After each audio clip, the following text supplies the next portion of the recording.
Hello. Picture this. Night sky, completely open, stars shining, the rough trumble of a pickup truck, shocks engaging, bouncing up and down over uneven ground, driving out through a barren plain towards a large rock plateau.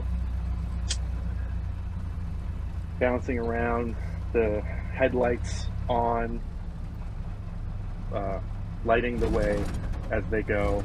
Middle-aged woman, late middle-aged woman, done up, nice makeup, hair back in a ponytail, driving out with like nice kind of almost like a business casual attire, very put together and everything.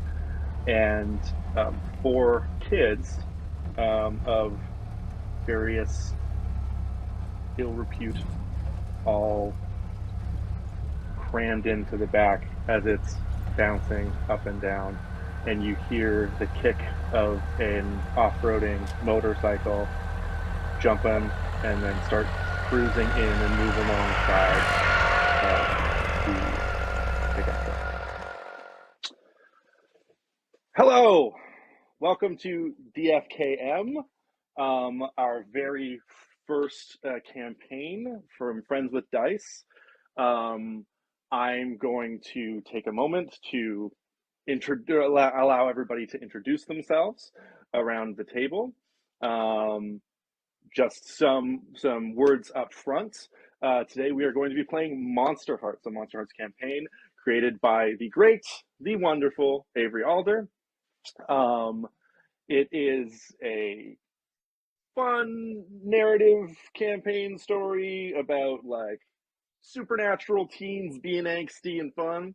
But when you're dealing with teenagers and angst and supernatural, it can get heavy and triggering for all kinds of things. This will be, yes, adult content that will be. I want everybody to take care of themselves, and that's the biggest thing.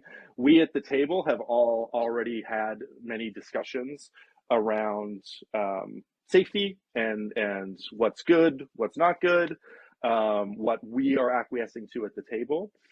If at any point those lines are crossed, because sometimes you don't know your boundaries until you hit them, we have a system in place, which is suggested by the Monsterhearts campaign rules, called the X card. So everybody's just going to throw up an X, and you will never see that. That will never be for the light of day. That will just be edited out, cut. No one will ever hear from it again. And we will have many conversations about how people were feeling about it, and apologies will be made, and all those beautiful things will happen. This all to say, we have acquiesced to that, but you haven't acquiesced to that. So make sure you're taking care of yourself. If you need to take a break, take a break. And if you want any more information about this, we can direct you to our tutorial content, which covers a lot of these things. The one specifically about what I'm talking about right now would be the Protect Your Heart content, which is also a chapter in the fantastic rule set, again, found at Buried Without Ceremony, which is Avery Alder's website. So with that, I will turn it over to our team to introduce themselves and tell or say who the character they're playing, but the description of the character will come in the moment. So Meagan, why don't you start off? Yeah, I'm Meagan. I'm going to be playing CJ, also known as Catherine Jane, though no one calls her that except Mother Jeanette. And Aiden? Or Cal?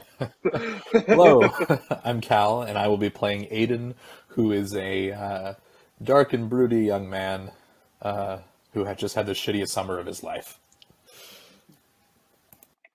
Beautiful. And Kyle? Hi, I'm Kyle. I'm going to be playing Graham. Less brooding, almost relatively optimistic for a dead person. So. And cut it off with the Queen. Hey, my name is Anjelica, and I'm going to be playing Lilith Hallows, a queen in every sense of the word. Okay, amazing. And with that, we're going to just jump right in, get back to it. For all of the session building content and all of the different things that came to us creating this, you can check out our tutorial content or join us on Patreon, where we have some exclusive stuff there that go into our whole process in making this. As I think it's very, like, should not go without saying that part of the Monsterhearts rules goes into the actual character creation and the, like, making your room and everything like that. I don't want to understate how great that is and how well thought out those rules and how much it goes into creating worlds and really helping people get those creative juices flowing. We're not going to be demonstrating that here right now. We're going to go straight into the story. But we do have supportive supplementary content to give you a taste of that juice. So, CJ, you are presently in the back of a pickup truck, Mama Jeanette's pickup truck, only ever used when going on your family quarterly camping trips. And kind of audaciously, as you're sitting in the back of the pickup, your two siblings in the actual bed of the truck, you see AJ, Asher, your brother, pull up on an off-roading motorcycle, which you've never really, I don't know if you've seen him on before, or at least you've never seen him on it where Mama Jeanette would see him on it. Immediately jealous. I'm so upset that I have to sit in the passenger seat and he gets to off-road. Immediately, just like, fuck you. You want to go into a description of your character now, and maybe your siblings as well, as everything's going on? Yeah, so CJ is a senior in high school. She's on the rugby team. She's been on the rugby team since the beginning. So her body, she's constantly scratched up, scraped up. She's got dirt under her nails. She's got grass stains on most of her clothing. Her rugby bag, which is always near her, is patched up with duct tape and hockey tape. She's got sort of pin straight dishwater blonde hair, often thrown into a ponytail just to get it out of the way. More often than not, dressed in some sort of flannel and t-shirt combo, flannel and crop top combo. Yeah, and in the passenger seat of the car, I think after like clocking AJ showing up on his motorcycle, she sort of returns to her phone where she has, she's rereading a text conversation between herself and Lilith, where Lilith hasn't responded, even though CJ might have sent her a couple of messages in the weeks since the party. Beautiful. I absolutely love that. So yeah, you're in the back of the pickup, bouncing around, air kind of blowing past you. You see Asher pull up. Few minutes go by, and you end up pulling up to where you often have your family camping trip. The pickup stops. Mother Jeanette gets out of the car, briefly like undoes her ponytail and kind of lets her hair out a little bit, goes down. It's like graying blonde hair as it kind of goes down. Her like ornate jewelry and her kind of business casual pantsuit that is a little odd in camping attire comes out. Your siblings come out. Asher pulls up on his motorcycle. His like shortcut hair, kind of rough done. He has like permanent moons under his eyes. Gets up and he's like, "Hey everybody, yeah, sorry I was a little late. You know, how's it going?" Mother Jeanette just kind of like nods.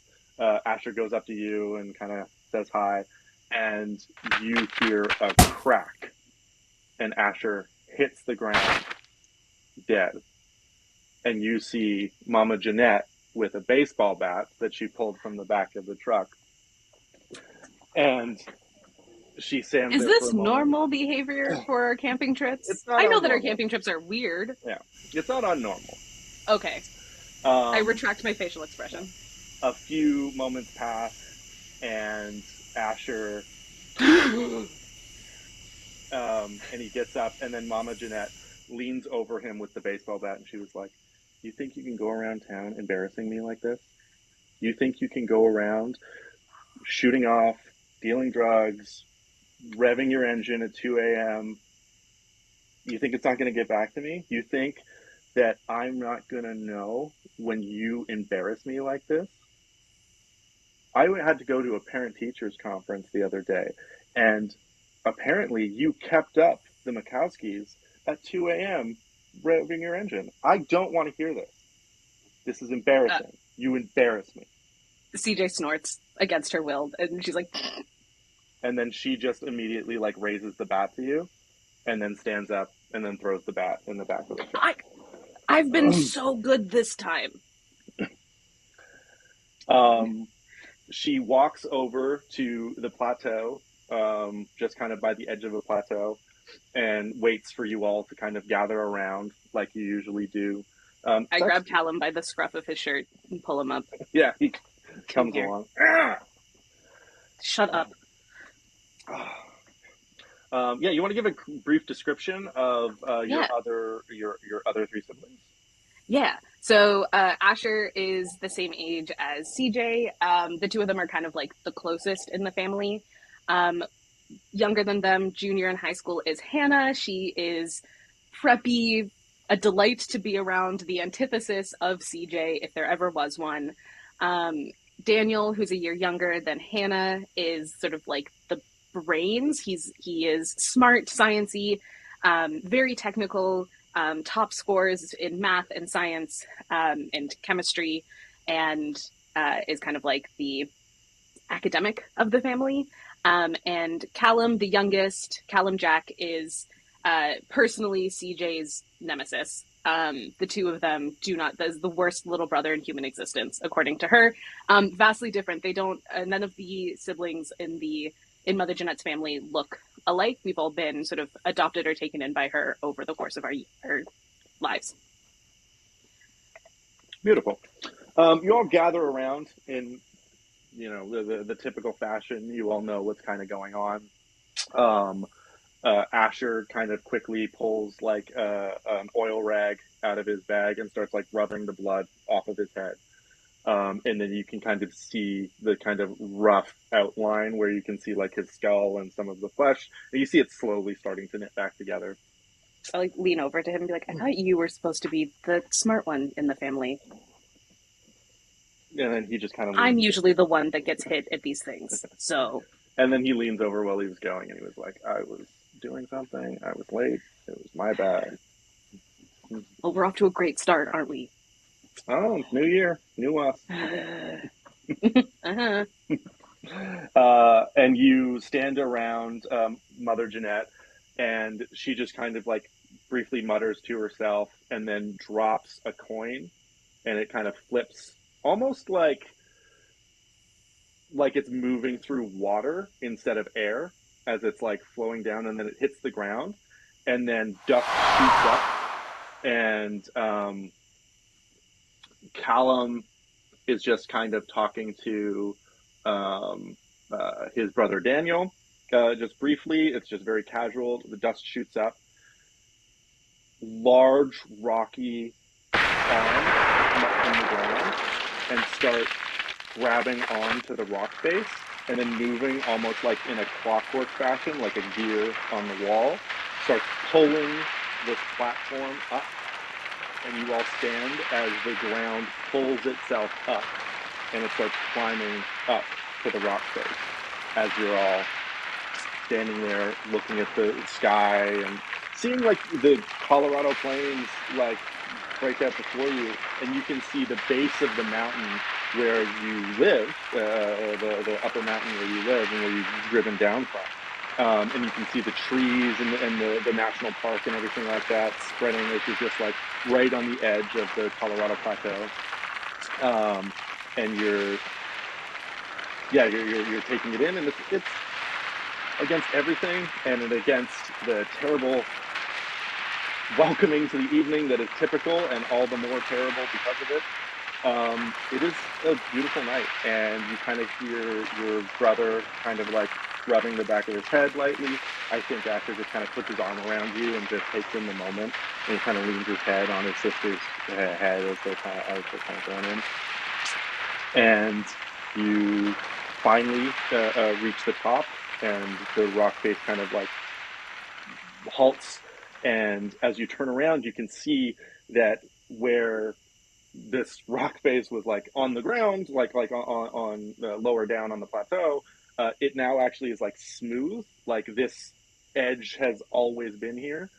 And you walk off onto the top of the plateau, and you see Mama Jeanette stamps her foot very lightly and ducks around the circumference of this this upper plateau, circles, and you can see the very typical insignia that illuminates and brightens up the night sky, and you can see all of the different geometric patterns that occur out here. You all take your typical places as you're standing. You're each standing in like a pentagon. Not pentagon? Yeah. Hexagon. 6 of us, yes. Yeah. No, yeah, pentagon. Yep. Hexagon. One of them. Hexagon. Hexagon. Yeah. I was right to correct myself. We're not here for numbers. Take it up with the Greeks. You sit in your different points. Mother Jeanette stands in the center, does her typical speech and ritual into the night sky.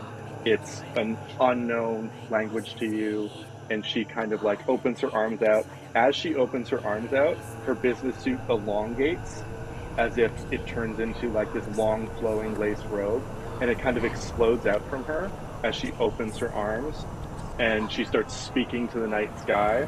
And you all very like, some of you like Daniel, Callum very like passionately pull out like a dagger and cut their hands. Hannah just kind of like does like a little prick. Yeah. And you and CJ fully cuts off a finger, but she rolls her eyes when she does it. Yeah. She's like, I hate this. We have to do this every fucking quarter. Do you use every like year. a cigar cutter or something? Yes, obviously. That's so gross, but obviously yes. And then you like use it to light a cigar as you're kind of going. I don't think CJ smokes. That's way too classy for CJ. CJ does not smoke cigars. No, she rolls the shittiest. She smokes the shittiest hand rolled joints possible. They're all crumpled and bent and sad. Is it exclusively joints or is it like cloves? Oh, definitely also cloves, just to piss off her mom. Also cloves. Sickening. Yeah. But yeah, she'll do it, but she's kind of like, I hate this part. I think Asher just kind of like dabs on the back of his head and like wrings out the rag on the top, and the blood goes down. She continues like the incantation, and the light all springs up, and you can see over the mountain, like almost as if like the starlight that's like shining down hangs on the side of the mountain ever so slightly more. And that time passes. You all get back together, load up in the pickup truck, and spend the evening in a motel to keep up the facade of camping, before you start your next day, your first day at school. Just as they're going to sleep for the night in the motel, with balancing her phone on a hand that is missing a pinky, CJ like attaches a photo that she took from the top of the mountain, like she like Snapchat, like whatever, took a photo, but instead of sending, she hasn't heard from Lilith, I think, in a while, so she sends it to Andrea instead, which is who she was talking to previously. And she goes, what a beautiful sky, like not as beautiful as you are. I can't wait to see you tomorrow, or I can't wait to see you on Monday. And then goes to sleep. I love it so much. Amazing. Okay. So you go to sleep. Then we cut to a large mansion, very classical in architecture, very like rich colonial kind of vibes through it. Very ritzy, big bay windows that definitely lead out to a very ornate dining room that leads onto then a garden and topiary and all of the things. Lilith, do you want to give a brief description of Hallows High, which is the named estate of the Hallows family? Yeah. So, like you said, massive mansion, a lot of like land, like sprawling land, and there's a lot of forest around it. You see like this big main house in the middle, which is the family's house, and then there's like a little path off to the side, and down that road there's like another smaller house, but like just as bougie and just as elegant. And I think we said it was like on a cliff face, and that's where the pool was hanging off. So there's this like infinity pool in the back, and if you go to the edge of it, you see all of the Colorado mountains. Beautiful, beautiful. What do you think Lilith is doing the first day of the last day of high school? So she Last year, is, sorry. yes, I think she is taking her time to pick out the perfect outfit, like making crazy demands from all of the people that work in the house of like what to make for breakfast, like which car to take to school, like all of these details that mean nothing mean so much to her right now. And I picture her like just sitting in like this like I don't know what it's called, but like I call them like fainting couches. Those big Yeah, absolutely. cushion fainting couches in the middle of her walk-in, just like, oh, I don't know what to wear. So what, give us a description of this closet. Like what's the closet situation for Lilith? So it's more of a room than a closet. Has a couple of like there's pillars in each corner, and each like section of the room has like different styles of outfits for like different occasions. So like, her school outfits, like her outfit she has to wear when she's like out with her families on like the campaign trail. There's like swimsuits, there's like formal dresses, like very organized, and of course there's like another closet for shoes. So we're not even in the shoe closet right now. But it's very dark. So like I picture like dark wallpaper, maybe with like some ornate like etchings of like vines, and a little bit of like purple specks because purple is her favorite color and like the Hallows family color. Very cool. So you're like, I have nothing to wear. One of your staff comes in with like a plate of eggs Benedict and orange juice, and it's on like this little trolley that is like coming into your room, with like these really fancy trolley cart wheels so they don't get snagged on carpet and stuff. So it's like off-roading trolley cart wheels. And Off-roading. and then it like just comes right into you. She hits a little latch so the trolley cart actually lowers down, so it's like right beside you while you're like laying back on the fainting couch. And Eliza, who is one of your staff, is like, "Is there anything else I can get for you, Miss Hallows?" Eliza, do you really think I have time to eat an eggs Benedict right now? Like, do you even know what day it is? It's my first day of my last day of school. I have no time for this. Um, I'm terribly sorry, Lady Hallows. I'm the kitchen was told that last night you demanded eggs Benedict when you woke up in the morning. But of course, if that's not your taste right now, I will be happy to get you something quicker. Are we thinking like a health shake or Yes, obviously a shake. And of okay? course I changed my mind. Like, I don't understand why you guys don't even think about all the stress that I'm under. Please, just like, I want a shake. Yes, of course. It is absolutely on us. I'm so sorry that we couldn't have thought of that. We will absolutely get that shake ready for you, and it will be momentarily. And she clicks the cart up, she wheels it out. You hear the ding of the elevator as she rolls the cart onto the elevator and continues down back to the kitchen. Sorry. I think she's just gonna roll her eyes again and like faint so dramatically on the stupid couch. Cool. What is Lilith's kind of plan for right now? If she's like in this kind of state of like, what am I gonna do? Is she gonna like connect with her clique or anything like that, or like just gonna kind of be No, in it for a moment? nobody can know this side of Lilith that's like anxious. Like that's only for her.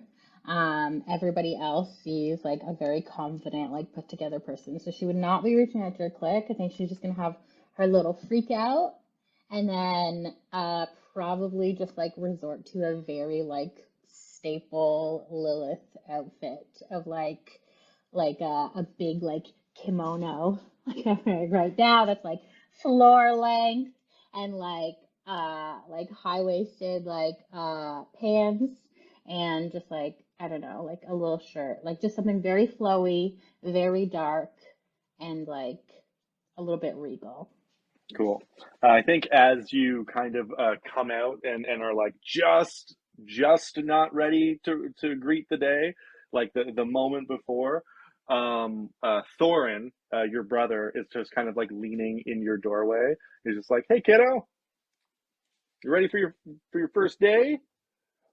You gonna get out Don't there?" call me kiddo. What are you doing in here? Get out. Well, I'm not in. Like I'm in the doorway. I'm not in anywhere. He's gonna run Technically. to the door and shut it in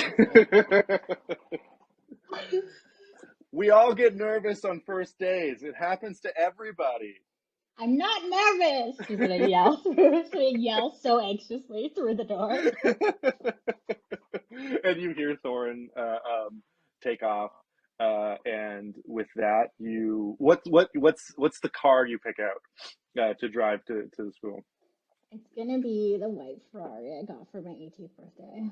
Okay, cool. Lilith 4 custom plates. Of course.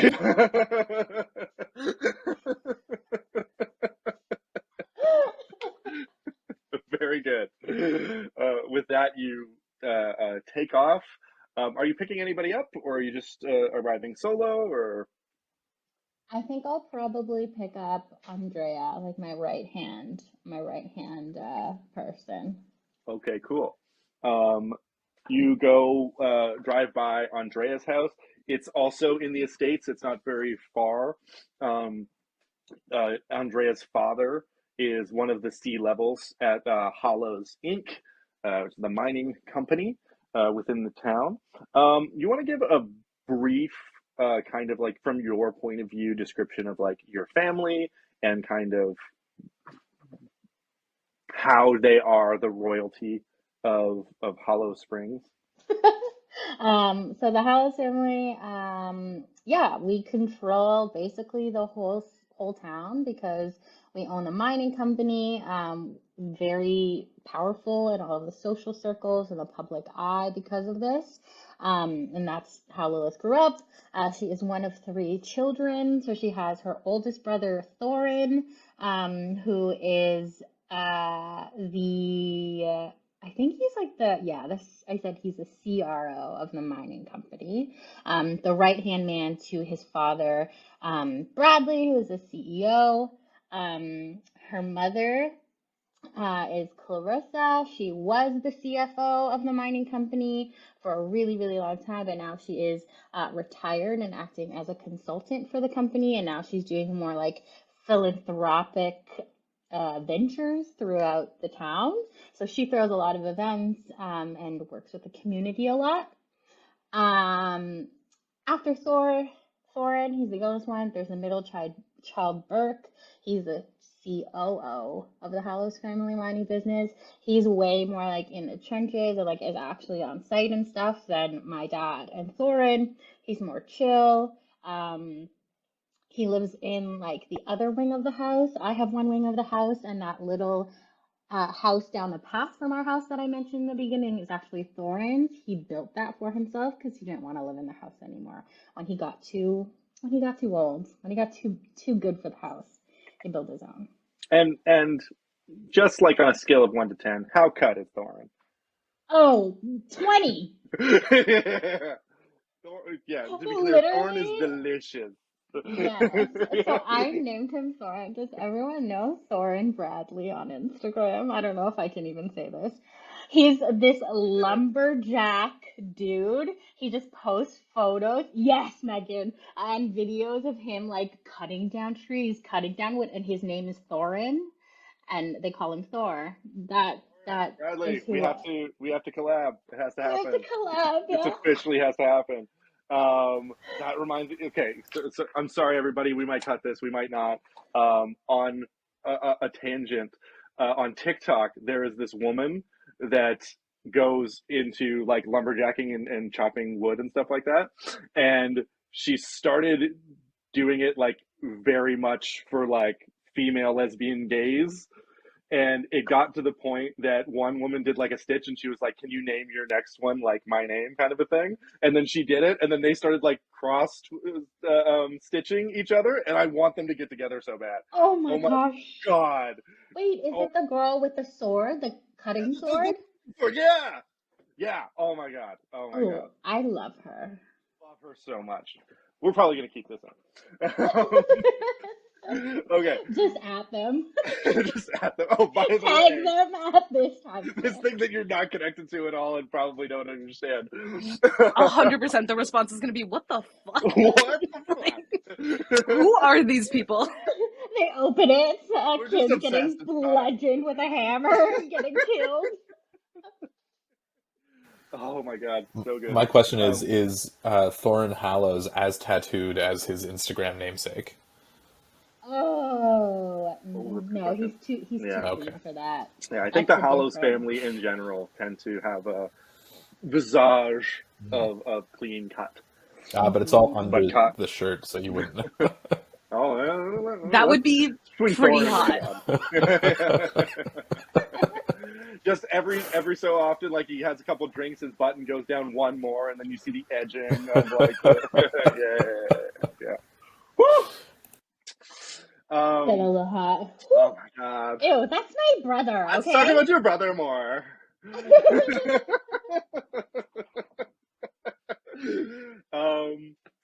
Okay, you pick up Andrea. She's in a car. She's like, "Hey, how are you doing? I know like you've been really busy for the past week, but like, have you heard from Troy? Like, Why would I hear from Troy? We're broken up. right? But you know, he took it pretty hard, and you know, I was just making sure you were okay. Like, maybe you showed up or something like that, or like, I don't think anybody's really heard from him since the party. Well, that's kind of his problem now. Like I said, we're broken up. Yeah. What about that guy that got into that he got into a fight with? Like, did you talk to him? Like, is he okay? Oh, I kind of talked to him after, but I don't know. He's like kind of weird. He's really hot, but he's kind of weird. Well, you heard what like everybody was saying about him, right? Like, it's pretty sus, some of the stuff, right? Like, I know Troy was like out of line, and it's just like, you know, alliteration aside, Killer Kid is pretty rude. Killer Kid's pretty hot. Okay, all right, yeah, you like what you like. I'm gonna cut in quickly and ask Aiden. Aiden, would you have texted Lilith after the party? Oh, hell no. No. Okay. He would not have initiated that. Cool. Would Lilith have the means to like get his number? Lilith has the means to get anything. You're right. Literally even asked that question. If she did text him, he might have responded, but he would not have initiated. I think actually never mind. No. Lilith is not gonna be the first one to reach out. Who are we kidding? Cool. So you are continuing on with Andrea. Andrea kind of takes it as like, okay, we're not going to talk about Troy now. And she just kind of like quickly goes like on her phone for a bit. You hear a soft, and then she puts her phone away. And you continue to school. When I hear that little like reaction, can I use my what's it called? My streaming? Yes, you can use your streaming. You want to give a quick description of streaming to the audience? I will. Since we're presently streaming for 2 lumberjacks. I wish. Oh my god. Oh my god, I would one be so day they see even one of them, I would be so happy. So the queen has this move called streaming, and I'll just read it really quick. You have a telepathic connection with your gang members. You can always hear their emotions and fears. If I try to hear a specific thought, I can gaze into the abyss about it and roll. But I just kind of have a passive telepathic connection to them. My gang right now is like it's like my clique. So there are 3 people in it. So Andrea, Georgia, and Raina.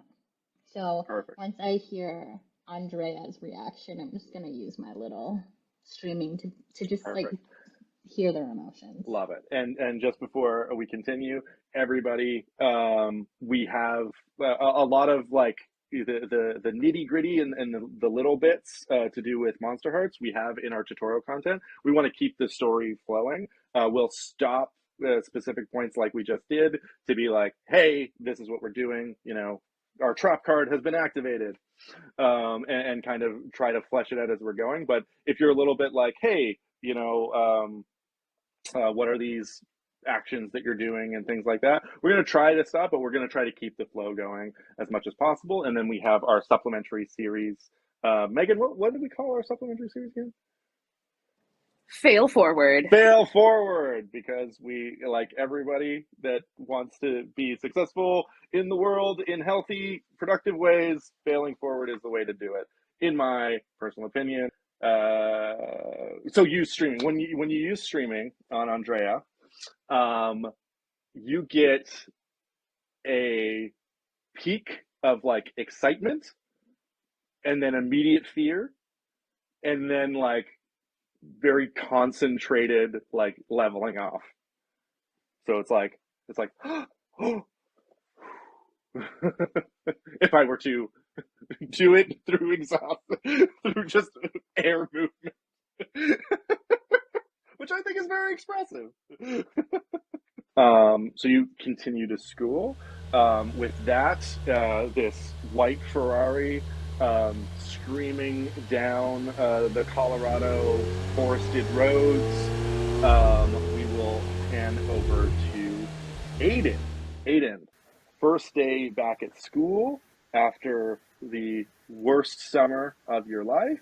What are you feeling? What are you thinking? What's gonna be on the agenda?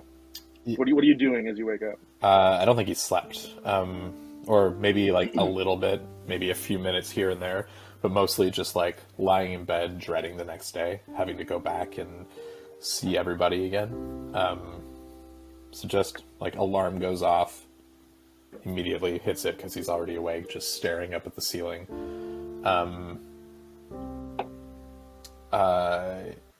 Like fully dressed, like he got up already and was feeling anxious, so started getting ready way too early. Went lay back down again, hoping to grab a few more minutes before having to get up, but not happening. I think probably smoked the last of the weed that he got from Asher.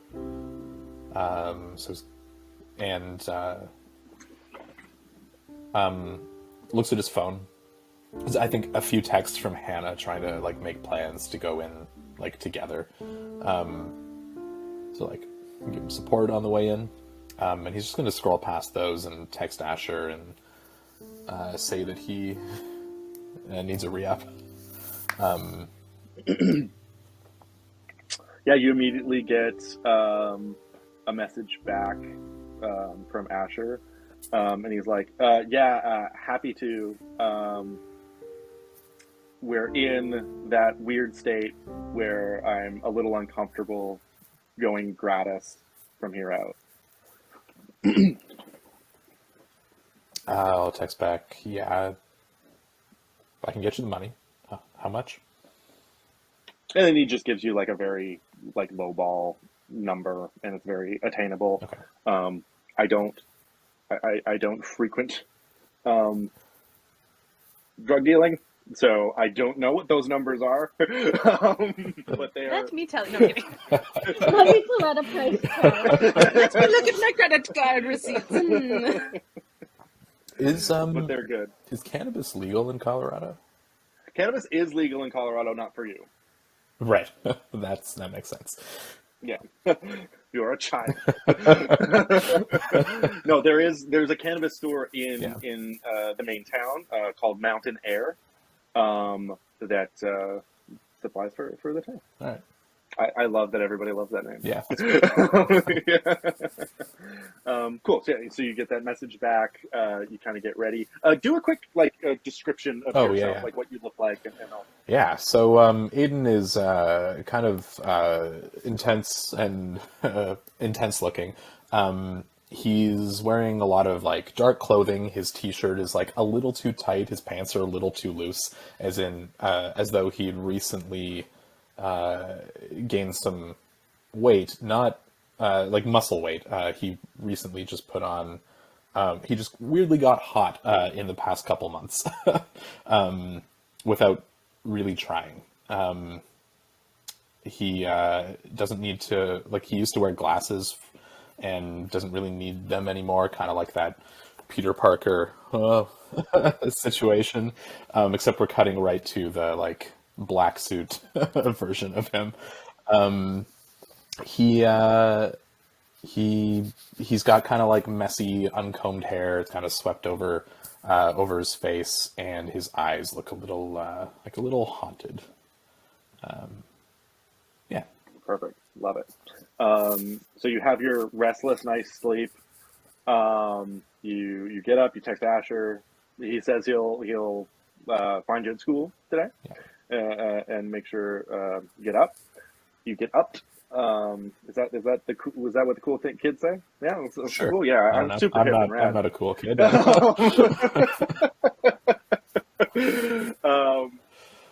So you, the idea of describing cool high school kids from somebody that did not attend high school.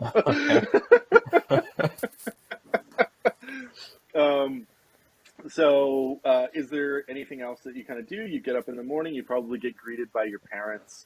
Let's give a brief description of like your family and kind of like their situation within the town. Sure. So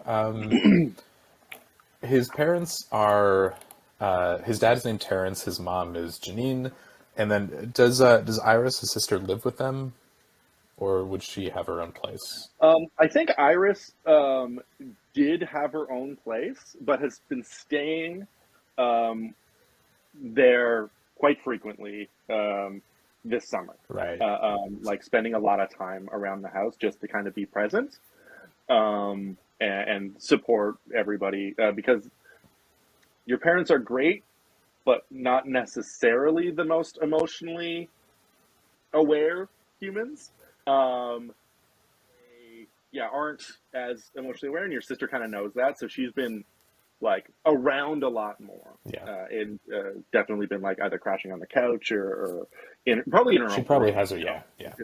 Like his mom and dad are like superficially good parents. I think they try to do the right thing, but there's just like that kind of lack of connection. Their last name is Coleman, and they were historically the most influential family in town because they were the original owners of the mining company before the Hallows came and sort of supplanted them and took all that away. So there's a little bit of tension historically between these two families. Yeah, so I think he goes down to the kitchen, and his parents are sitting there kind of waiting for him because they probably expect that he's kind of not looking forward to today. And your sister is probably still sitting there. She's having like an egg sandwich, sitting there, and she was like, "Hey, buddy, how you doing? How'd you sleep?" Great. Yep. Good. And I think she just kind of like looks at like the bags under your eyes and kind of like, "Okay, you need anything? We got some nice breakfast ready up for you." I'm not really hungry. I'll probably grab something later. Okay, well, make sure you take your lunch and everything's good. And then your dad kind of comes in very brusquely, and he's like, "Oh, Aiden, yeah, Dad, it's so early." What? sorry, well, 6 a.m. comes early. So I've been, grinding away. Well, like, the Memorial Festival is just around the corner, so we kind of got to get all our ducks in a row to make sure we aren't slammed by those Hallows ingrates as much as we always are. But I think your sister is planning, and then your sister's just kind of like, "Dad," or she's like, "Dad, could you put the kettle on?" And he's like, "Oh yeah, sure." And then she's just like, as soon as your dad tries to engage with you, she asks him to do something else, as he's kind of going. Yeah. I'm not super hungry right now, but I might want to pick something up for lunch. Can I borrow like $20-$30? Yeah. And then your sister actually says, "Yeah." She's like, "Yeah," and then she just pulls out 50, and gives it to you. Nice. She's like, "Whatever you need, bud." Thank you. I'll see you. I guess I'll see you later. Are you sticking around still? Yeah. I'll be around. I have to go into the office later today and work on next year's campaign and do some initial prep and stuff like that. And then so you don't need to know my itinerary. Yes, I'm going to be in the office, but I'll be back later today. But if you want to meet for lunch, I can swing by the school and grab you or something like that. If you want to do that. Yeah, maybe I'll text you. You text me? Okay. Oh, that sounds good. I'm on call. All right. I love you. You too. Megan loses it. How dare you not respect your sister? Say I love you back. I know you did eventually, but it took a while. Also, I can't believe you're going to spend her money to buy weed. Whatever gets you through. I was so impressed by that. If Lilith saw this, she'd be like, "Oh, okay, killer kid." Hi, okay, and you take off to catch the bus for school. I think rather than taking the bus, you could bike down just to be alone. And then, again, looking at his phone, seeing that Hannah is, texting, being like, "Hey, do you want to take the bus? Do you want to, bike over together?" And just ignoring and going on his own. Trekking along? Yeah. Cool. And with that, we'll cut across to Graham. How's your first day back feels kind of going? I think, a little bit like Aiden, Graham still adjusting a lot to the changes over the summer. Debatable whose summer was more traumatic, I guess. Maybe it's just different kinds of trauma. Different. But yeah, Graham's definitely... Graham is kind of short and small for his age, so looks, often mistaken for even a couple of years younger sometimes than the rest of the year group. Just mop of dark hair, So pale, just so pale. And is just like lying on top of an otherwise perfectly made bed in the morning, fully dressed, washed out jeans, just like grey hoodie worn to shit. We doing swearing? Yeah. Yes, swear away. Rivera sworn yet. And just a rotation of like different band t-shirts that all have that look of black band t-shirt that eventually just sort of becomes this weird sort of like non-black grey colour, losing all its character gradually. Graham has sort of like a little bit like deer in the headlights kind of eyes that look scattered until he pulls up his headphones, hits play on his phone, and some soothing music starts to play. I'm not sure how much Graham has been sleeping either. Not so much out of the same anxiety and stress as Aiden probably, but just is not really sure if he needs to or not. Doesn't really feel sleepy. Mm-hmm. But yeah, it's just kind of waiting until it's time to go to school, because not much happens at Graham's house. Yeah, nothing really happens in Graham's house. What's Graham's last name again? I had Smith written down for just the blindest name. Okay. But I don't think there's a history of smithing in the family. Not for a long time, at least. Yeah.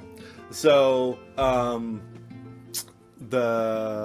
you leave your room, the Smith household. I think you see like a little note next to a paper bag with your lunch on it in the fridge that says like, "Have a good first day, love you." And it's all just set up for you. Your parents probably left for work way early, so they are up early and at it. So you have that to greet the day.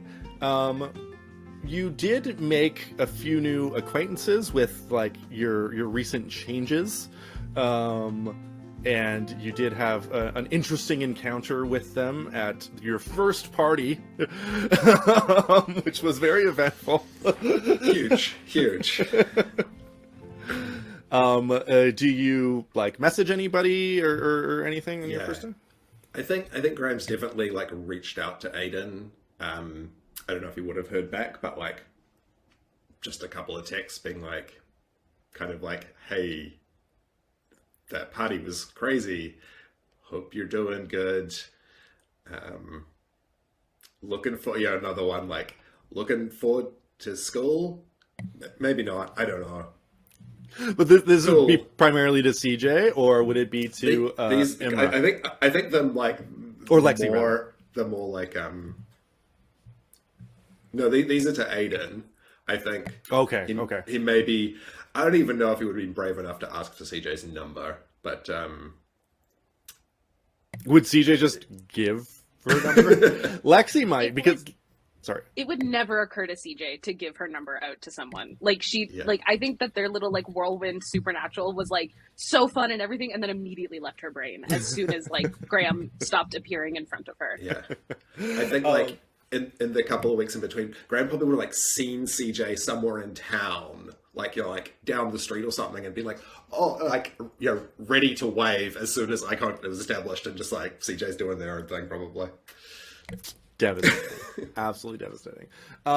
It'd be open, like Lexi might give you her number from the party, as she was kind of like making sure you were okay. Like Imra didn't actually make it to the party, but Lexi was there and she was kind of like watching.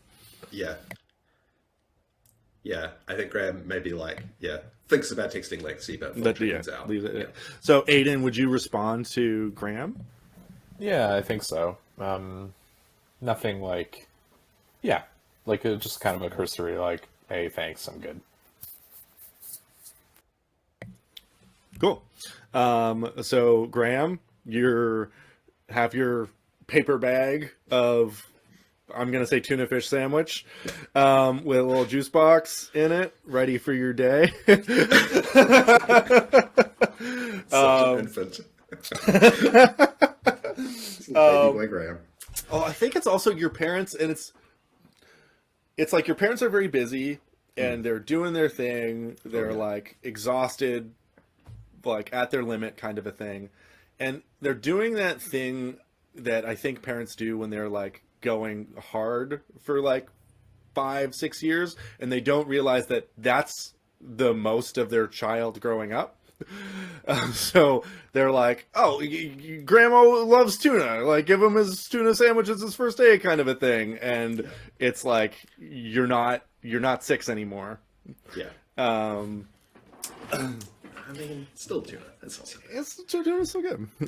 I think my parents like survive on routine, so I think I've had tuna sandwiches on Mondays for the past like decade of school. Yeah, Just absolutely. something comforting about it. Yeah. So you get the bus pulls up. You get on the bus. You kind of like walk back. What kind of, you're just looking for the first open seat kind of a thing? Yeah, I think so. Unless, I guess, Fatima is one of my friends. I don't see Aiden, obviously. Unless there's like any other kids from like band there, maybe. I think you sit down, and then probably like a couple stops down the road, Fatima gets on. And she's just kind of like, oh, Graham, I didn't really get to see you this summer. How are you? Good, I guess. Yeah, you're good. I know I've been away. I was at band camp. So yeah, how was it? I'm jealous. It was life changing.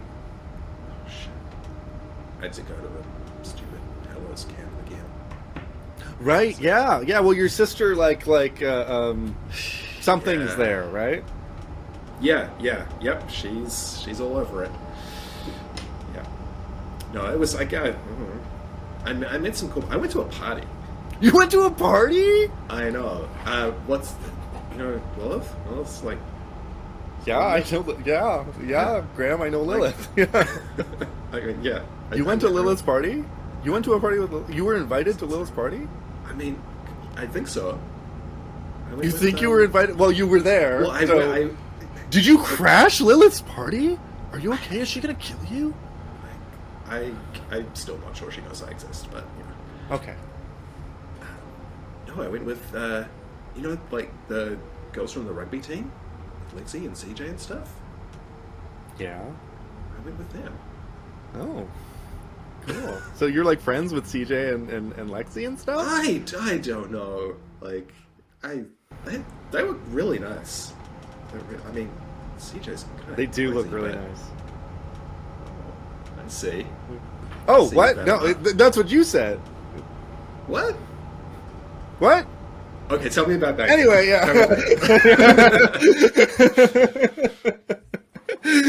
And that kind of continues as you're going through.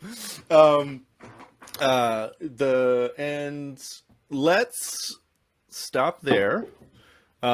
Intermission. Listen to our sponsors if we have any, or just like we put the YouTube commercials here. And we'll be back for our intermission, and we'll take our half an hour break now, and because this is, I think, a good stopping point. And everybody have a good break. Yeah. You guys are all awesome, by the way. That was so fun to watch. Yeah, that was fun. Thank you. It's so good. It's good. Also, I love Fatima. Yeah. Yeah. Give me more people to flirt with. Yes. CJ's whole reason for being. Wait, did you? Smoking weed and flirting with girls. Just give me a bad nerd to break. Hello, welcome back, everybody. Sorry, we're a little bit rowdy today. So yes, first day at school. Everybody comes. I think Graham, you're pulling up on the bus, and kind of like, oh wait, no, we haven't done CJ. Oh We yeah. haven't done CJ's more because I got all mistaken because we started with CJ, but we did have to come back to CJ. Okay, so refresh. CJ, Yes. how do you start your day waking up? Yeah. I think you're probably waking up, in the motel, probably too early. She Kicked doesn't out of sleep it. that much. Yeah. I think she doesn't sleep that much, but she is like resolutely staying in bed until Asher will like physically get her out of bed. She'll like be like she's been awake for hours, but she's like, I'm not gonna get up until someone makes me get up. But I think if the option presents itself, she would go to school with Asher instead of taking any sort of like transit. So, is there anything you do like that night? I send a salacious selfie to Andrea, in from like the motel bathroom or something, and like a mirror shot of her like flexing or something, and then tapes her finger back together with like KT tape or something. So she's got like her pinky is like wrapped in KT tape, and then sends I think it sends a quick text to Lexi, being like, I still have my spot on the team, right? Do practices start this week, or do we get like a buffer period? Kind of like stream of consciousness. She sends like 8 messages, but only gets like 2 points across. Yeah. Lexi actually probably replies back at like 2 a.m. Nice. And is like, no worries. Pretty much everything is on hold until after the Memorial Festival. So everybody, I think there's word about like people like forced volunteering or voluntelling. Happening from the school towards the festival. She sends like 1,000 thumbs down emojis and goes, I'm not doing that. And she's just like, kind of same old deal. But yeah, we're clear until after the festival. And then also, what's the point? There's nobody else that's going to be better than us, so we should just do That's it. right. Yeah. And then we'll just doesn't eat in the morning. She'll find something at lunch if she needs to. Yeah, so I think after the night, Asher actually gets you up super early, like before Mother Jeanette, and is just like, let's just go. And he like puts you on the back of his bike, and you and him like sit in like this little quaint you and him drive over to Rise and Grinds, which is the coffee shop in town. This is actually perfect. I want to get to school a little bit early. I'm going to tell Asher this. Like, okay, cool. It's Callum's first day at school. You know what this means, right? I do know what that means. I found out what locker he has. Let's go. Cool. Did you? No, I'm going to let you find out. Never mind. Oh no. That's what Asher says. Okay. So yeah, you and Asher sit down. He like gets you like some coffees. Probably like as you're sitting there, you're having like a little breakfast sandwich or something like that. Somebody comes up a little after, like drops a bag off for Asher. Asher kind of just like shakes their hand and then pulls out or points to something on the back of his bike that is just like almost right beside you, because you're just like pulled up on the sidewalk kind of a thing. And they pull a little bag off the back of his bike and they kind of give Asher a nod and take off. It's 7 a.m, my guy. Do you ever not work? Well, I don't sleep, so why not? I guess. Damn. How's business these days? Business is okay. I got... and then as he's kind of saying, like, business is okay, he looks at his phone and he's like, did you check in on your buddy Aiden? No. And then he shows you his phone with, like, Aiden asking for up. Nice. And he was like, I want to check on him. Why? He's cool now. I think he's fine. Yeah, if anything, he was a little bit boring before all of this stuff started to happen. Do you want me to give it to him? I'll give it to him so that you don't have to talk to my friends. You're a lovely person. I don't understand why I would be so upset with talking to your friends. No, I don't want you to talk to my friends. This has nothing to do with me and everything to do with the fact that you're my shame. brother. Yeah, of absolutely. Course. How dare you have such a cool brother? Not the word that I would use, but sure, I guess. Sure. You can give it to Aiden. Thank you. Yeah, and then just pay me back, and then he tells you the amount. Yeah, just get me back at the end of the day, no problem, or whenever. That's good. Yeah, I'll give it to you at home. Yeah. Yeah. Yeah. Yeah. Are you not coming home tonight? Well, I kind of prefer not, but Okay. I'll e-transfer you the different, like, I'll e-transfer you the money. I'll Cash App you. I'll yeah. Venmo you. Yeah, okay. Yeah, that'll work. That'll work. If it's from Use you, as that'll many work. brand names as possible. Yeah, if it's from you, that'll work. That's fine. But yeah, I'm not feeling it tonight, and I think I can get away with it as long as I keep my head down, and then Tuesday dinners. She'll be fine until Tuesday. Yeah. So I'll check in on Tuesday, and I need some books from my room, but I can get them. Anyway, I'll do that. Yeah, actually, could you do that? Yeah. I'll get them for you. Yeah. That'd be diggity dope.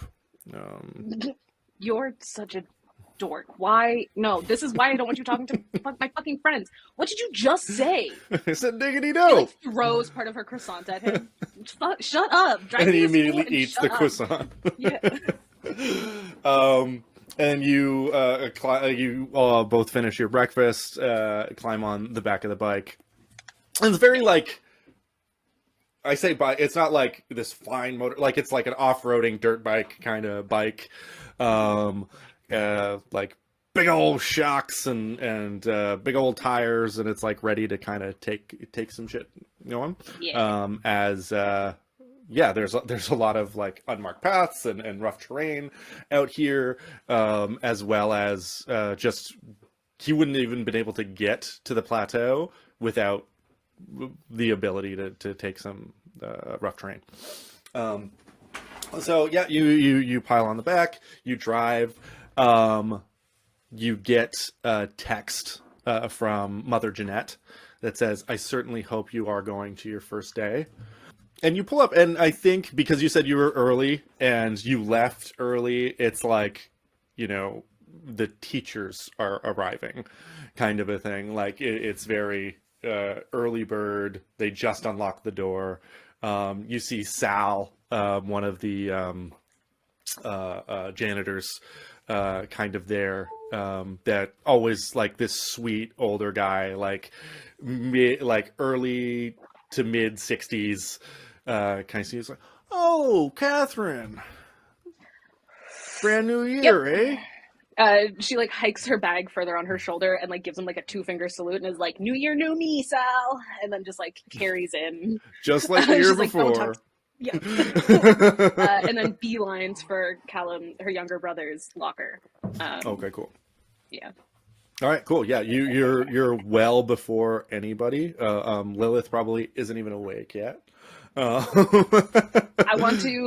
would like to put the most heinous, I don't know, something, I'm an only child, but like something heinous to make his first day at school worse. Like a stink bomb, or like an embarrassing photo of him when he was a child, just like posted up on the front of his locker. I just want to make his first day at school a little bit worse. Great. It's great. It's very, Just very, like, very lovely. Yeah. Which would you prefer, the stink bomb or the picture? I think the stink bomb. I think it's like a stink bomb, and I think, or it's just like like his locker like unloads a like entire can of like the nastiest Axe body spray that she could find, like on him. I think she's like, "Happy first day, make a good impression." Yeah, like Black Panther Axe or something. I don't Just know like if that's the an actual most set, but that sounds overpowering. like the what's the Anchorman cologne that is like vile and makes people want to die. That definitely Yeah. that, just like a whole can of it. Yeah, Panther stink or something it's called. ugh, nasty. Yeah, that's what she's gonna do first thing in the morning. Cool. Paul Rudd, what a treasure. Or is it Sex Panther? Anyway, it doesn't matter. Yeah, I just looked it up. It's Sex Panther. It's Sex Panther, yeah. Oh, Paul, I love you. Okay, so yeah, you set that up, and is there anything you want to do with like the extra, or actually, 1 second. Let's see if there's a move that would be appropriate. Let's do a shut someone down. Feels like you're shutting your brother down pretty aggressively. And just a quick segue, moves are kind of the actions that are done in Monsterhearts and many of the Powered by the Apocalypse games. And they're kind of like the things you do to interact with the scenario and add that gambly luck side of things to see how well you achieve a goal. I rolled a 9. So Some mixed success. Mixed success. I come across poorly. I think that is a given. Okay. Given so what she is doing to her younger brother. Yeah. While you're doing that, I think it's yeah, you're doing it. You're setting it up probably in plain view of like the school security camera and 100%. Everything. But as you're setting it up, you accidentally pre-trigger it and you reek. God. Of Axe body spray as well. If Asher's with me and he goes to say something, I'm like, shut up. No, I don't want to hear it. The little shit is trying to take my initials from me. I haven't graduated yet. This is the least that he deserves. Okay? Today is going to go really well. I smell like shit now. Oh, you want to go to my locker? I'm gonna go to my locker and change into my a rugby shirt or something. That you can also go to like the rugby showers or something like that. Oh yeah, I'll shower. Is that shirt washed that you left in your locker? Fuck no! It's like a summer just spent in a bowl at the back corner of her locker. Disgusting. So she's not a good person. Yeah. Aged like patina de bio. Exactly. So yeah, she's gonna go shower and then change. But it's not that she knows enough to. Is that true? I think she puts on like a shirt that she found at the bottom of her bag.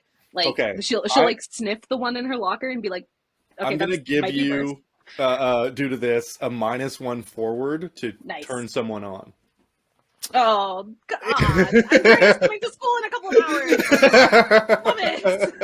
And Fatima. Then you have to. You're gonna have to find a way to counteract that somehow. Or you just hit on the first person you see and see if it goes away.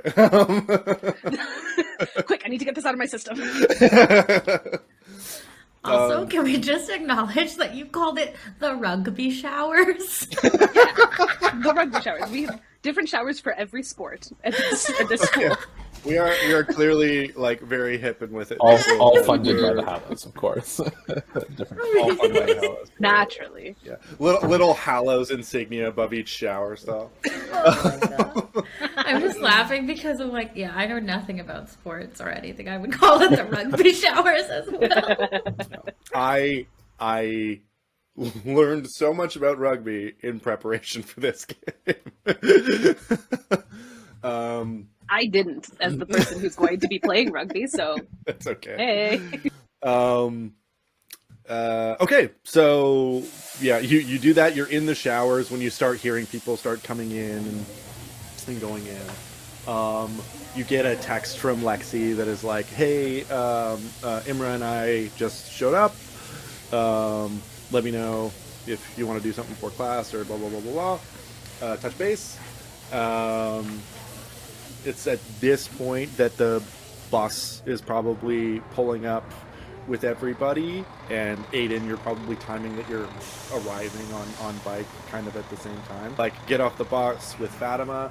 You're still like continuing your conversation about the summer and everything like that. You see Aiden like pulling up on the bike. What's kind of your go-to on your first day? I'll give Aiden a kind of like a wave just to sort of gauge if, you know, Aiden was an old friend but is obviously super cool now, and so I'm not really sure where that leaves me. So just sort of a putting a toe in the water kind of wave. Waves back. Yeah. Cool. Do you want to do anything, Graham, before you start your class, before you head to your first, your homeroom? I think just, find North American school question. Do you keep your lockers between year? I'm going to say yes. I mean, like, no, but yes. Yeah, we like, I'm Not going to say really. yes because I did not go to high school. Yeah. We are the right people to be playing this We are the right people.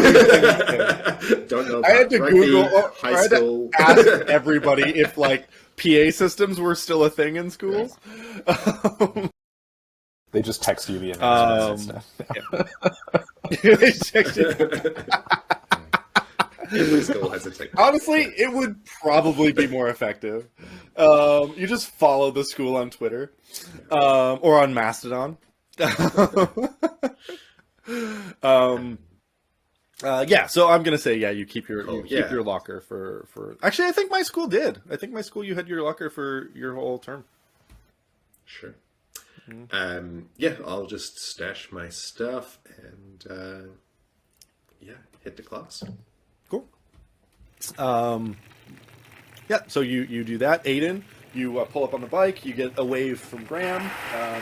Anything you're kind of doing? I think just mostly trying to avoid people getting inside as quick as possible, to not have to deal with people staring at me, which they might do anyway. Yeah, and I think as you're coming in, people are kind of like, even as you're trying to breeze past, there are some whispers going like, "Hey, is that kid? Yeah, oh my god, yeah." This is what the ASMR mic is for. Yeah, okay. So you have people that are like, "Yeah, is that kid?" Blah blah blah. You hear some people mutter "killer kid" as it's kind of going along. As you kind of like are brushing past, trying to get through the gauntlet, you do kind of bump into somebody, and they're kind of like, "Oh, Aiden, hey, are you okay?" And it's Hannah, your friend. Hey, just trying to get to class. Okay, yeah. Well, yeah, it's probably going to be a day for you. So, like, I got you. Just try to keep cool and maybe don't start fights this time. And, like, we're just going to get through it, okay? Like, it's going to be, like, a week or two, and then everybody's going to die down. It's not going to be a thing, okay? Just like, you got to get through the first couple of weeks. Great. Yeah, thanks. Just give me a sec. I got to stop by my locker. Yeah, sure thing. I think when he gets to his locker, there's probably a bunch of shit in there from the previous year. Like, I think like old notebooks and stuff, and he's just gonna grab it all and just trash it, like throw it in the garbage. Just like previous year's stuff. I feel like there's probably also notes that he would have passed to Kira and like received from Kira in there, and like that like movie moment of it falling out as he grabs stuff, he crumples it up and like throws it in with the trash as well. Okay, cool. You do that. Everything's kind of set. You go in. There is assigned seating at Hallows High. So you have a little name tag on your seat that you immediately go to. I think you make a note that the whole back row is like Lilith and Lilith's cronies, and you're kind of like, it's assigned seating, but like they all get to sit together kind of a thing, and you're like, it must be nice to have your family's name on the school. If I can, I imagine that if Aiden used to sit near the front, and if his name tag is near the front where they would expect to place him, he's going to move it towards the back. If that's, I love that. So you just like grab your name tag from one of the front desks and just swap it with a name that you don't recognize, Samantha Quinn, and you put it to the front, and you sit down. If Graham's already there, he'll definitely be like, "Hey, I don't think you're allowed to do that." what are they going to do? Like detention and stuff? I just swapped a name tag. It's not a big deal. Cool. How are you doing? Oh, yeah, yeah, pretty good. Pretty crazy. Crazy summer, right? Are you okay? you know, yeah, I mean, dumb question, I guess. family's being weird, you know. My sister came back to, like, live with us. She's just crashing in her old room. I mean, it's nice to see her, but I feel like she doesn't want to let me out of her sight. Huh. So we have my sister's home from college, and I feel like she just can't wait to get rid of me, so... But yeah, that's weird. Yeah. Gonna try not to, try not to fight anyone today. Yeah. Hey, I got your back, though. I mean, well... Yeah? I'll try. Yeah. All right. I'd like to see that. Yeah, okay. So as you're kind of bantering, in the front of the school, you hear the revving of a very powerful engine as it screeches into the parking lot. And Lilith, you pull into your parking space. You have about 10 minutes to get to class. Andrea is beside you, kind of like a little anxious, but like trying to be cool. I'm just gonna take my time. I'm in no rush. Just like strutting to class. Cool. Yeah, you're strutting to class. Kind of as you approach, or CJ, when do you get to class? You probably get to class. Yeah. I think I can hear the revving of engines as she's like hopping into jeans and like putting her stuff on, and she's like, I know what this sound is. So she gets back to her locker in time to be like pulling a shirt on over her sports bra as Andrea and Lilith like come in. She's got this down to an art. And so beautiful. She's like pulling a shirt on and Can then I looks get over her shoulder. a turn someone on, please? I'm doing this with a -1, but that's fine. Your scent carries. Yeah. Oh no. But I rolled really well. So that's a 9 with the -1 already. With the -1, 9. So turn someone on. 7 and 9. You give a string or choose one of the following reactions. Ooh. Can I choose to make Lilith awkward and embarrassed? Like, she can recover, but I want that to have been for Lilith and not for Andrea. You got it. Yeah. Yeah. This game is great. This game is so good. So Lilith, you're like all in your power. You're like strutting. You're like walking with Andrea. Andrea's like, you know, Calvin Klein sports bra. It's gotta be said. Let's all just try to compose ourselves. So yeah, Lilith, you're like walking. You're in your power. This is your domain. You're here to rule. Andrea is like doing that thing where she's like trying to walk quickly because she's kind of worried about the time, but then she's not wanting to walk past you, and you're walking like in this stride, so she's like falling back and then hurrying up and then falling back and then hurrying up, kind of a thing. And you turn the corner, full stride, your hair kind of flows back, and you see CJ just like mid-applying their shirt. You can see their full Muscles side, rippling. the Calvin Klein, their whole muscles, rugby, strong physique kind of going on as they put it down. And you full stop. And you can't even control your face or mouth as you're just aghast at her in this moment. Morning, Andrea. Like, whole thing. Oh, hey, CJ. Good to see you. Good, yeah. I mean, hi. Hi. Do you want to walk to class together?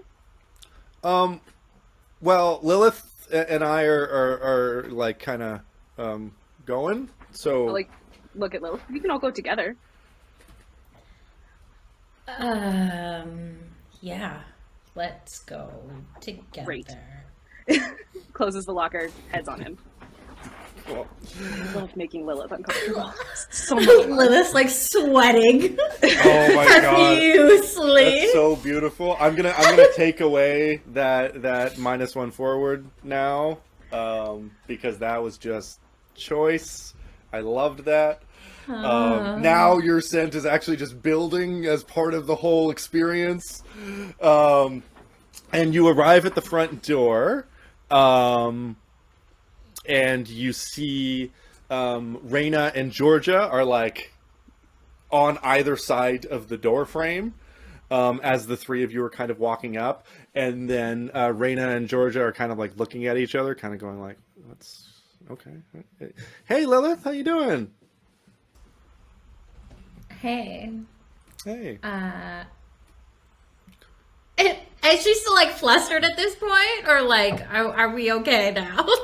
It's however you are. You did have that reaction. It was very pleasant. Oh, okay. However you feel like she would kind of be. She's definitely like still thinking of like CJ's rippling muscles a little bit, but okay, I just wanted to make sure it wasn't like a thing that like kept going. Okay, so I think like she'll have her moment of like sweaty hot, like oh my god, and then she's gonna like cool it down.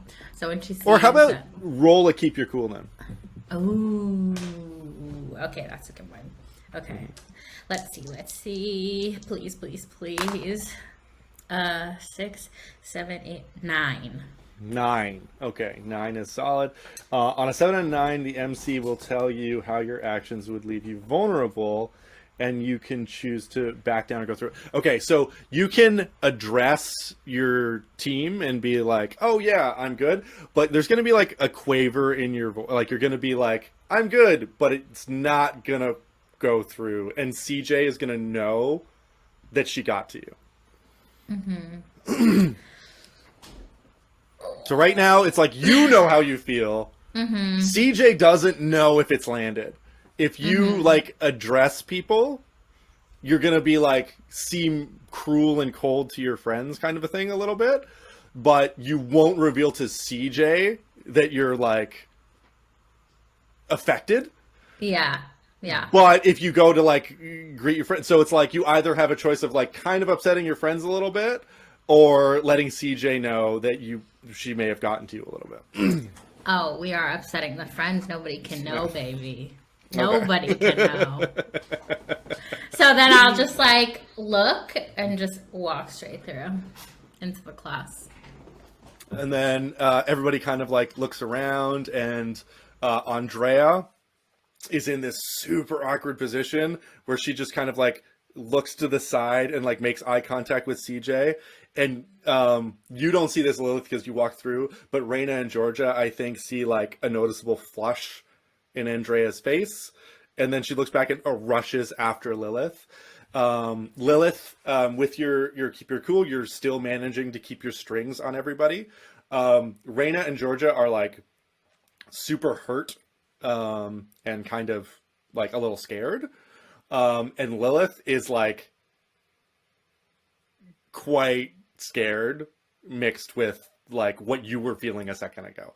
And you're kind of like, Andrea, yeah. So it's like, you're kind of like, well, I saw that too, and I was feeling that too. So it's like, of course you're feeling that. Like, oh my God, CJ.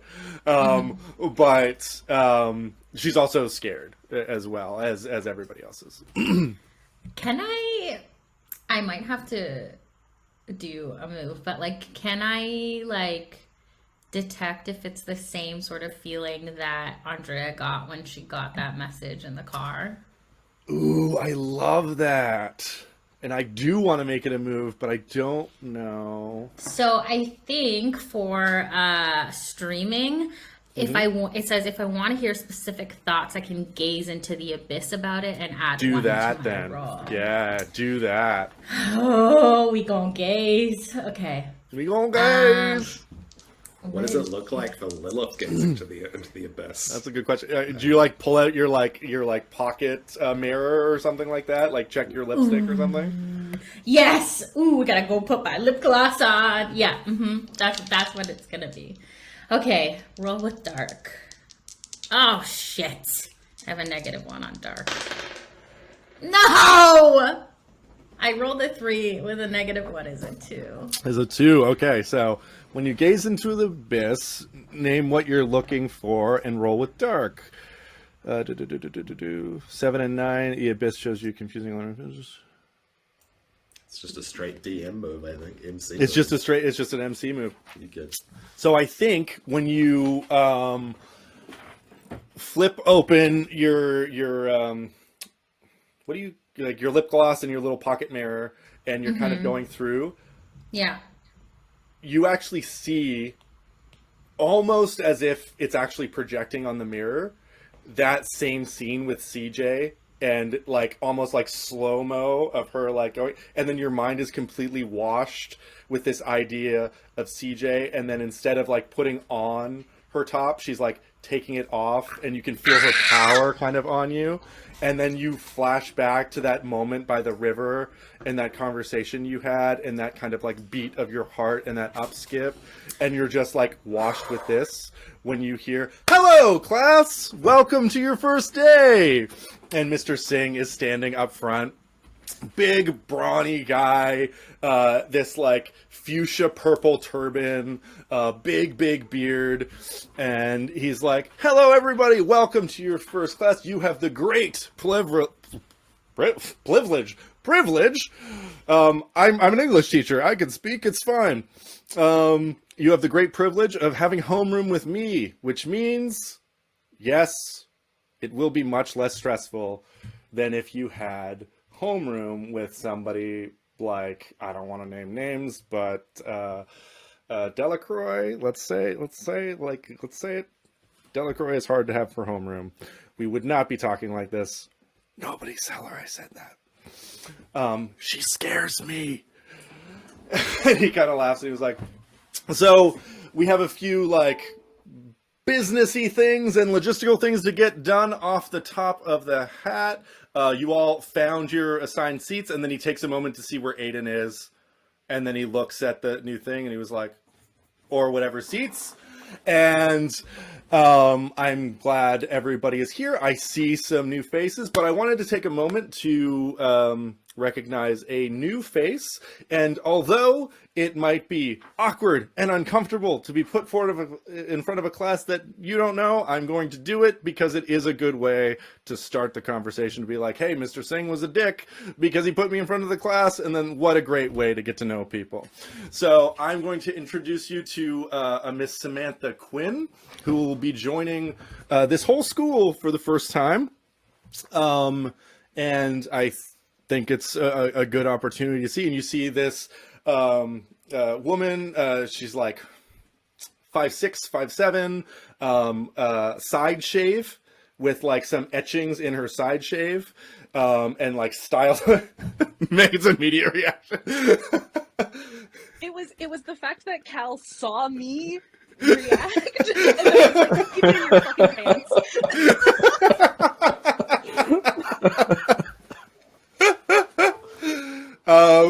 So she has this side shave, hairstyled over with light purple fringes that kind of like go through. So it's like little purple comb that kind of goes through the side, like her hair fall. I know words for hairstyles. It's fine. I'm painting a word picture. And she's wearing like this pretty battered like leather jacket that has been kind of through the mill. She has like this soft low cut blouse and like ragged jeans and everything like that. She's like, "Do you want me to say something?" Or it's like, if you want to sit down, cool. If you want to introduce yourself, I said you were Samantha Quinn, but if you want to say something about yourself, this is all on you, and I'm sorry. And then Samantha's like, "Okay, sure.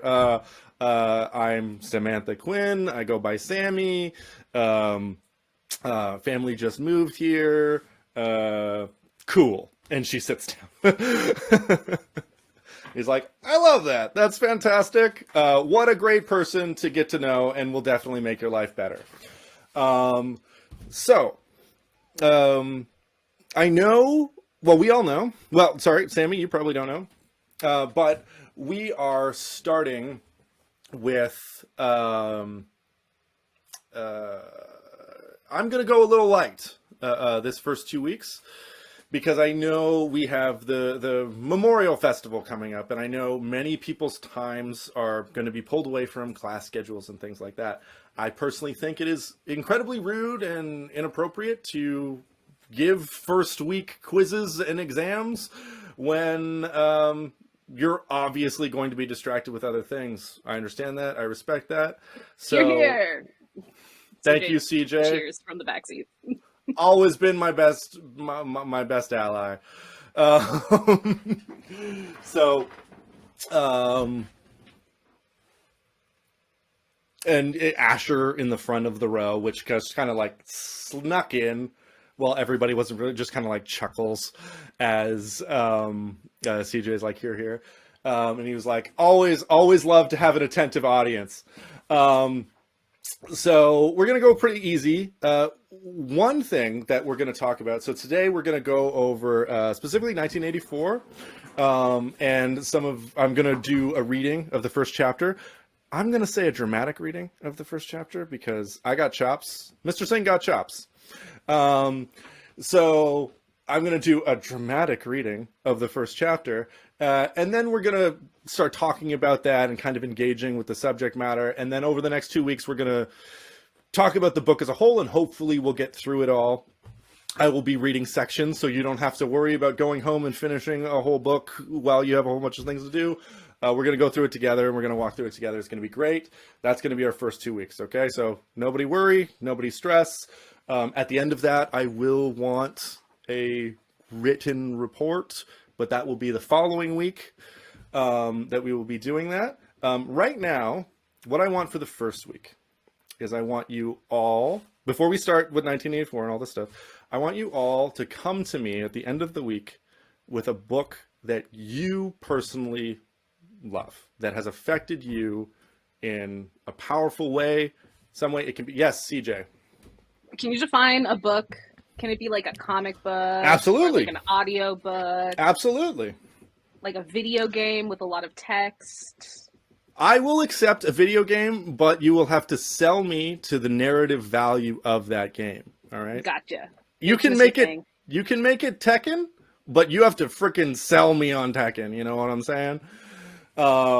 Like there are plenty of, like, I remember when I was growing up, people were like, "Hey, you don't read enough," and I was like, "I played Final Fantasy IX. I read 80 hours of content. All right, step off." So yes, a story. Maybe CJ, you're right. Bring with me a story that has affected you powerfully, and then the next week, second week, we're gonna go in like, hey, yeah, if it's Final Fantasy or something like that, play some Final Fantasy again and try to remember why those emotions were stirred and kind of how it affected you. And then I want you to write a little essay on why it's powerful, why it affected you, how it had impact. And that's going to be our week 2. So pretty light. I want to focus on like, yeah, what you want, what you do. I'm going to say up front, as CJ kind of broached it, it might be fun to be like, yeah, I'm going to go with Tekken and Tekken's going to be great. Tekken is a much harder sell than like a child picture book or something like that, right? Like to make Tekken like a narrative nuanced thing that affected you powerfully takes so much more overhead and work than just picking something else. It might look like the nice thing. It will be harder. And I'm just going to say that off the front. Okay. But yeah, I just want to know like some of the stories that really affected you and growing up. If there's nothing else, if anybody has any concerns about kind of what I've broached, what this first couple weeks will be like, let me know now.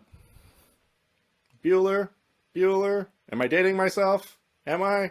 Okay, cool. And then he goes into I'm going to say, pretty spot on dramatic telling of 1984. Does anybody do anything in this first class while everything's going? Anybody kind of pulled into anything or anything happening? Anybody texting or? I would like to text Asher and be like, "What do you know about the new girl? Tell me everything." And then I will also send that message to like Lexi and to like as many people as I know in my circle of friends. Everybody categorically replies, I don't know. You guys are useless. Useless. And then I'll like, she's too far away to send a note to. And then after you say useless to Asher, Asher texts you. He was like, it looks like you're going to have that axe go to work. Fuck. I showered. I smell fine now. Jerk. You keep could've telling helped. yourself that. How would I have helped in the shower? No, you could have stood in front of the axe spray like a good older brother and saved me. You said you didn't want anything to do with me around your friends. I don't. And you're continuing this conversation. What is everybody else kind of? Do I know, like, the Quinn, like, last name? Would I know anything about them? That family? No. Okay. Then I'll text Thorin and Burke, and I'll be like, the Quinns. What do we know? Question mark. That's it. Okay, cool. Yeah, they won't get back to you right away. But yeah. And then they don't bow before the queen the same way other people do. No, I'm their little shit sister. Of course they don't. And the one other thing I'll do too, like kind of in the middle, like not like after I get over my like sweat like from CJ a little bit, I'll like just write my number on a note, give it to Georgia to give it to Aiden. Okay, cool. So Aiden, as you're sitting there, how are you taking in 1984? And... well, he's read it before, you know, so he probably read it last year in preparation for knowing that he was going to be reading it this year. Yeah, which is fair. Like, Mr. Singh definitely talks about 1984 probably a little too much every year. Like, he's probably like, I know there's other books and there's other great content. Everyone needs to know this because they need to be watching for it. And he needs to rehearse his dramatic reading. And he has to rehearse his dramatic reading, absolutely.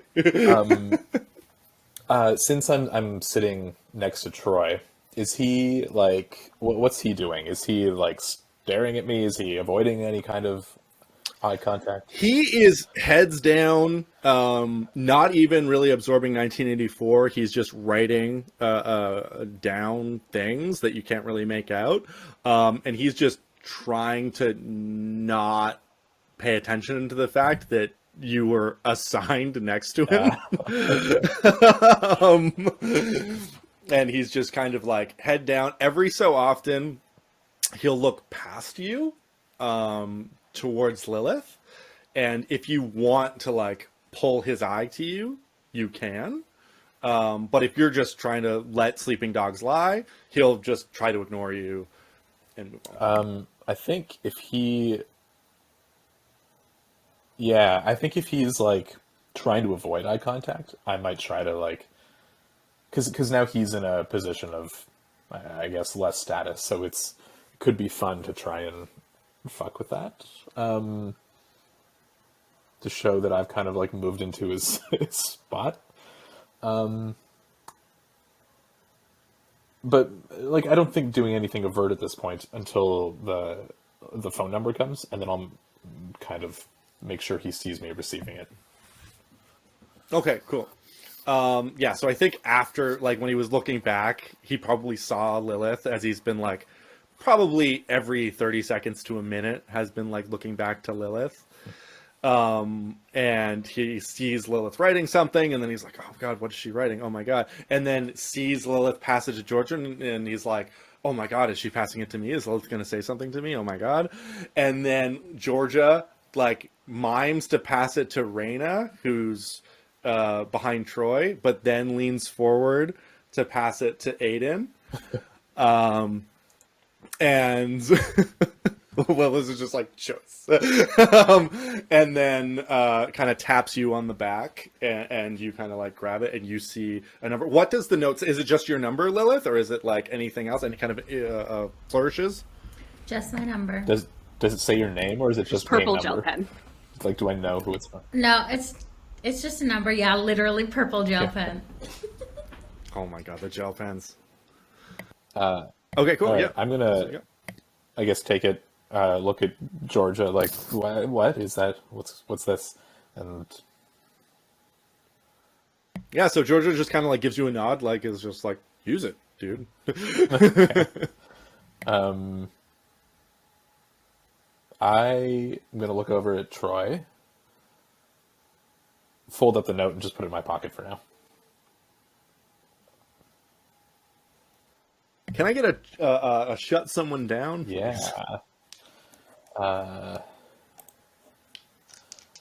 That is cold. Okay.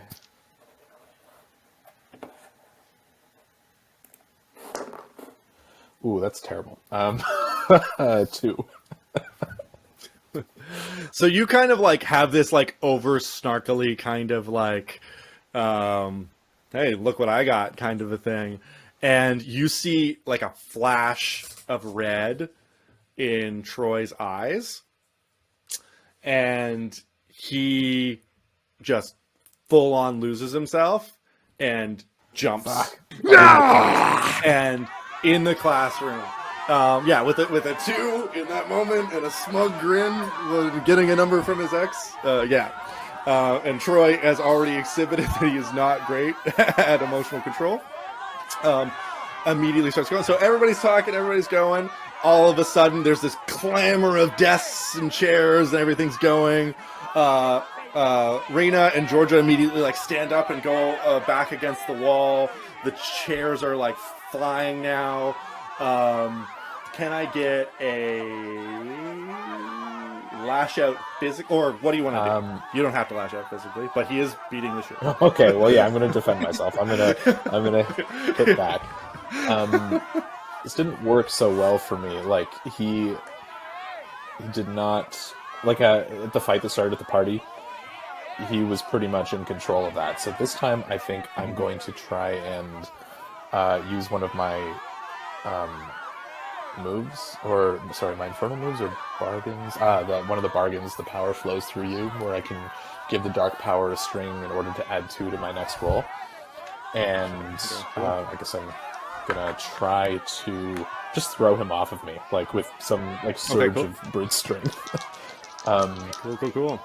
Lash out physically is volatile. Oh my! Oh, roll really well. Oh, Oh, damn it! I wanted you to roll so double well. Ones. Oh fuck! +2 for 4. Can CJ like?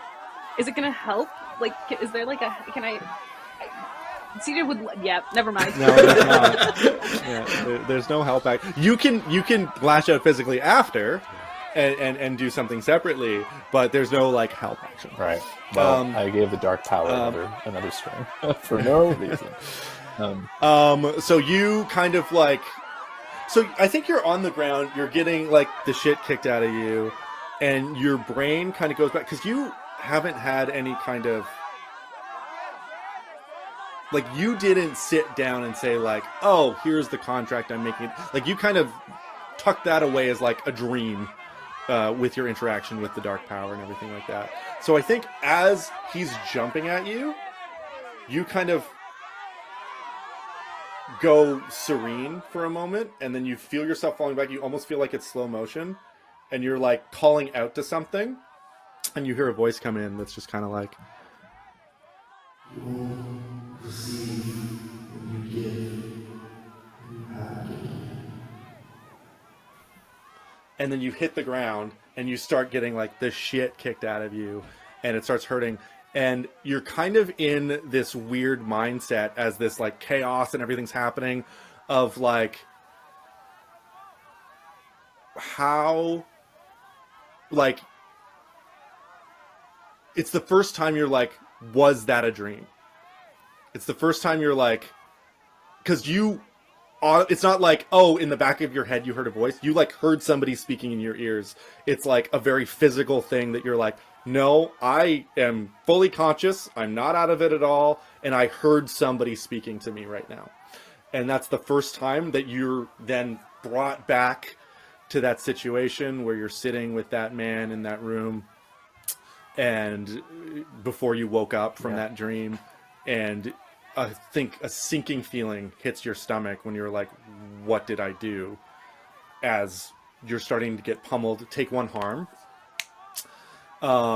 As Mr. Singh comes in, he's like, now, and then he pulls up Troy like by the collar, and like you can see, like everybody can see Mr. Singh. He's like in his like, you know, business casual attire, nice dress shirt, like a purple dress shirt with like a little like on his breast like an embroidered rose kind of on it, and he just like picks Troy up, and he was like, first days can be hard, but we can't be doing this. This is not a good way to approach a situation. Troy, I'm going to need you to go to the principal's office. Aiden, please, I'm sorry. And he gets up. And then as that happens, you hear the PA click on. And it goes, Mr. Aiden Coleman, please come to the principal's office. Somebody from the sheriff's department wishes to speak with you.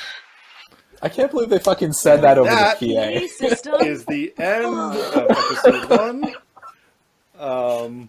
Thank you all for joining us for our first episode. And I know, what bastard.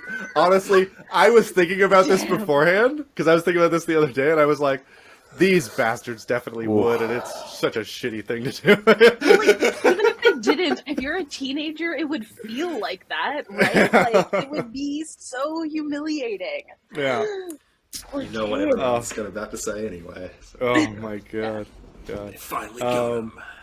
Yeah, so that's all happening, and then we'll come back later, and we'll talk about like what everybody's reaction was in that moment as Aiden is being carried off, because it was very abrupt.